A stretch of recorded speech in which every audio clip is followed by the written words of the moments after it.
ब्रजभूमि पर ब्रजरज महोत्सव और संत मीराबाई की स्मृतियों को ताजा करने के लिए डाक टिकट और सिक्का जारी करने के उद्देश्य से आज आपका यहां पर आगमन हुआ है। इस अवसर पर पूरे ब्रजवासियों की ओर से मैं आप सबका, आदरणीय प्रधानमंत्री जी का आप सबकी ओर से हृदय से स्वागत करता हूं, अभिनंदन करता हूं।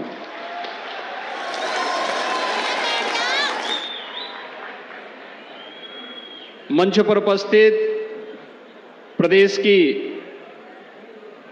माननीय राज्यपाल आदरणीय श्रीमती आनंदीबेन पटेल जी, प्रदेश सरकार में मेरे वरिष्ठ सहयोगी उप मुख्यमंत्री श्री केशव प्रसाद मौर्य जी, श्री ब्रजेश पाठक जी, भारतीय जनता पार्टी के प्रदेश के अध्यक्ष चौधरी भूपेंद्र सिंह जी, प्रदेश सरकार के पर्यटन और संस्कृति मंत्री श्री जयवीर सिंह जी, चौधरी लक्ष्मी नारायण जी, श्री संदीप सिंह जी, सभी माननीय जनप्रतिनिधिगण और इस कार्यक्रम की संयोजक यहां की लोकप्रिय सांसद श्रीमती हेमा मालिनी जी और अन्य सम्मानित जनप्रतिनिधिगण, उपस्थित भाइयों और बहनों, राधे राधे। वृंदावन बिहारी लाल की। आदरणीय प्रधानमंत्री जी, पिछले 9.5 वर्षों से इस देश ने और भारत की 142 करोड़ की आबादी ने एक नए भारत का दर्शन किया है। ये नया भारत जिसका वैश्विक मंच पर सम्मान बढ़ा है। आज जब आप दुनिया में कहीं भी जाते हैं, पूरी दुनिया पलक पावड़े बिछा करके आपका अभिनंदन करती है, तो स्वाभाविक रूप से 142 करोड़ का भारत अपने आप को गौरवान्वित महसूस करता है। आपके नेतृत्व में भारत की सीमाएं सुरक्षित हुई हैं।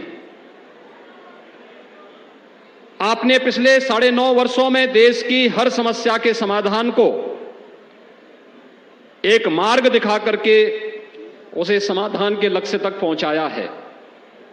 भारत के सर्वांगीण विकास की जो कार्य योजना पिछले 9.5 वर्षों के अंदर न केवल बनाना बल्कि प्रभावी ढंग से उसका क्रियान्वयन आपके नेतृत्व में हुआ है।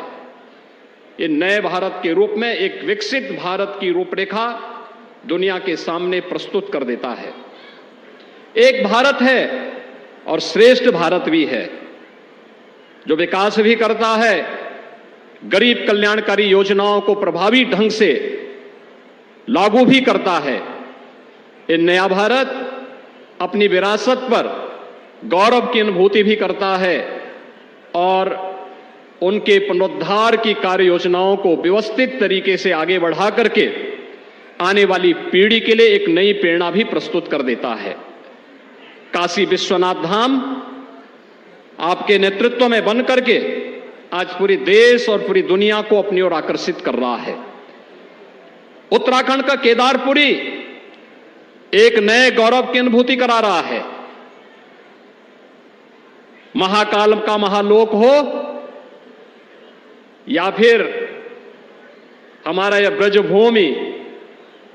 ब्रजभूमि में आपके मार्गदर्शन और नेतृत्व में मथुरा वृंदावन को नगर निगम का दर्जा देना रहा हो या ब्रज तीर्थ विकास परिषद के माध्यम से यहां के उन सभी 7 तीर्थों को विकसित करके एक नई कार्य योजना के साथ आगे बढ़ाना, मथुरा, वृंदावन, बरसाना, गोकुल, नंदगांव, इन सभी को व्यवस्थित रूप से न केवल यहां की सांस्कृतिक विरासत को संरक्षित करते हुए उसके विकास के कार्यक्रम को आगे बढ़ाने का अभियान आगे बढ़ाया गया। अभी तो वृंदावन क्षेत्र में आने वाले श्रद्धालुओं की सुविधा को ध्यान में रख करके बुनियादी सुविधाओं का विस्तार भी यहां पर करने का प्रयास हुआ है। आपने योग को दुनिया के अंदर लगभग 190 देशों तक आज योग जो भारत की प्राचीन ऋषि मुनियों की एक धरोहर रही है, आज दुनिया इससे लाभान्वित हो रही है।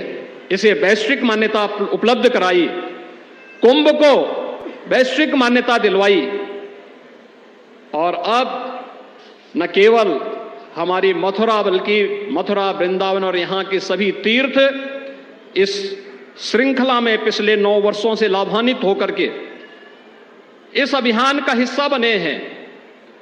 और अयोध्या में तो हर व्यक्ति जान रहा है, जो कभी नहीं हो सकता था वह भी आपके नेतृत्व में होकर के 22 जनवरी का इंतजार भी कर रहा है।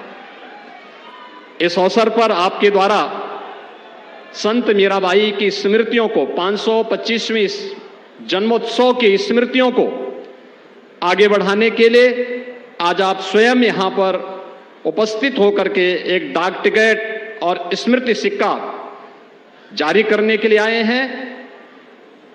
संत मीराबाई भगवान श्री कृष्ण की अनन्य भक्त थी। वह मेवाड़ की रानी भी थी और संत रविदास जी की शिष्या भी थी। वे समता की प्रतीक भी हैं, ममता की प्रतीक भी हैं और साथ साथ भक्ति की पराकाष्ठा में पहुंची हुई मेरे तो गिरधर गोपाल दूसरों न कोई, इस प्रकार की भगवान श्री कृष्ण की भक्ति में डूबी हुई एक कृष्ण अनुरागी परम भक्त के रूप में उनके दर्शन भी पूरा भारतवासी, पूरी दुनिया करता है। इस अवसर पर आपका ब्रजभूमि में आगमन हम सब के लिए एक नई प्रेरणा है। मैं ब्रजवासियों की ओर से, उत्तर प्रदेश वासियों की ओर से आपका एक बार फिर से हृदय से अभिनंदन करता हूं, स्वागत करता हूं और आपको इस बात के लिए आश्वस्त करता हूं कि उत्तर प्रदेश सरकार आपके मार्गदर्शन में, आपके नेतृत्व में न केवल विकास की बल्कि विरासत की इस परंपरा को अछूते बनाए रखने के लिए निरंतर कार्य करेगी। बहुत बहुत धन्यवाद। जय हिंद।